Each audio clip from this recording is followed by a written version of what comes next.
You are looking at Julian's pronunciation guide, where we look at how to pronounce better some of the most mispronounced words in the world, like this other curious word. But how do you say what you're looking for today? Let's learn how to pronounce this name once and for all correctly. Originally from French, this is the French version of the name, you've guessed it, Gregory. If you want to learn more French names, more French confusing stuff, stay tuned, I've got more videos. French pronunciation, Gregoire. Gré, you have the E with the acute accent, that's the E sound, Gregoire. O-E is like war. Gregoire. The E at the end is pronounced or not, depending a bit on the accent.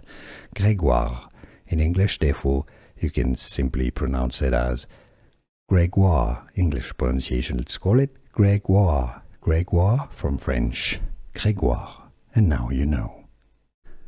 Here are more videos on how to pronounce more confusing words and names too many mispronounced. Like this video if you found it useful. I appreciate your support. I'll see you soon and thanks for watching.